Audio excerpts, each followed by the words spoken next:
Quickie, we're moving fast. I know a lot of times you can see we're buying dilapidated houses, they're falling over, but this is our new project that we just paid $760,000 for it. We're gonna put in about $130,000 into the renovation and then sell it for around $1.1 million, if not a little bit more. We just sold for $1.25 million, so it's a great neighborhood.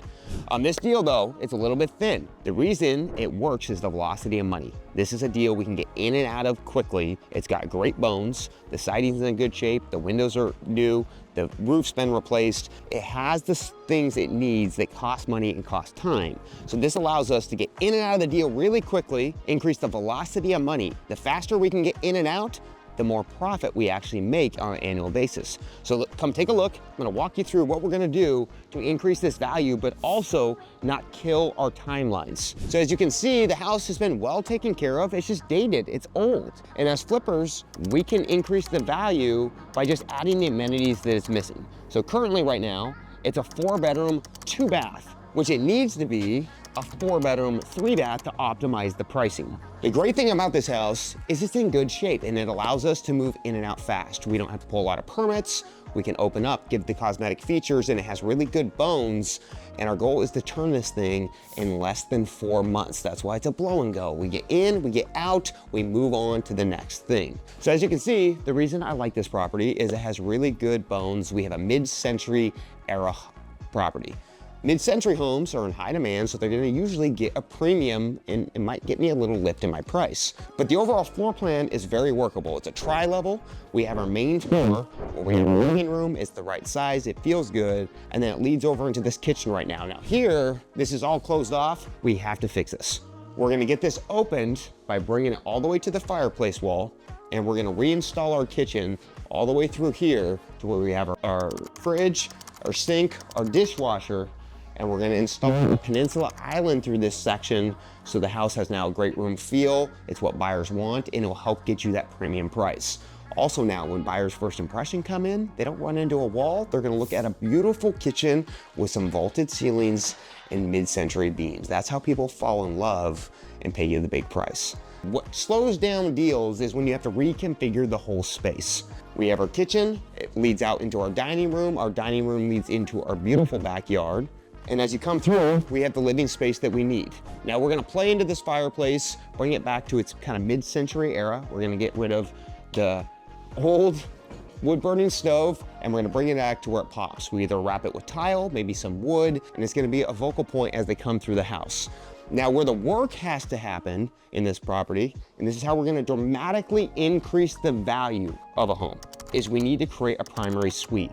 Right now, homes with no primary suite are selling for $900,000 to $950,000. If we can get the bathroom in, then the house becomes worth a $1.1 million to $1.15 million. So it's worth the effort. This bathroom's gonna cost us right around $10,000 to $15,000, but it increases the value by almost $150,000. So let's check this out. Now this bathroom is not in terrible shape, but it just doesn't work. The key to maximizing your profit is to maximize the space. What we have in this bathroom is an oversized 12 to 13 foot long bathroom. It's roughly about 5.5 feet wide.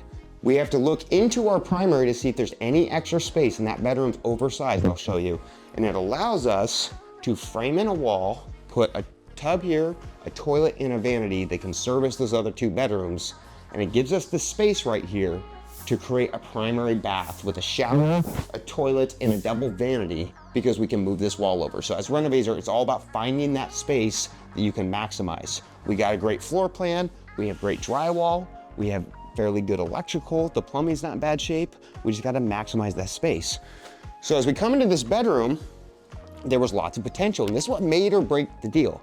Can we get this primary suite without reconfiguring the whole house? If I have to reconfigure this whole house, it's a no deal. It's gonna cost too much, it's gonna take too long, I'm on to the next house. But this bedroom is oversized and about 15 feet wide. We can add in an extra 3 feet to our bathroom and still keep a 12-foot bedroom, and it allows us the space to create that primary bath and the secondary bath. And this wall here is not load bearing, so it's non-structural. It makes it a lot faster. We then are gonna shift the door frame down, and all of a sudden, we went from having a boxed out main floor with a drag kitchen and a primary bedroom that didn't have the bathroom it needed into an open floor concept, entertaining mid-century house with a 3-bed, 2-bath with a formal primary, and it optimizes resale. So let's check out what we're gonna do in the basement because we still have work to do. To get the price out of the home, we have to create a 4th bedroom. You always need to look at your comparables and figure out what you need to do.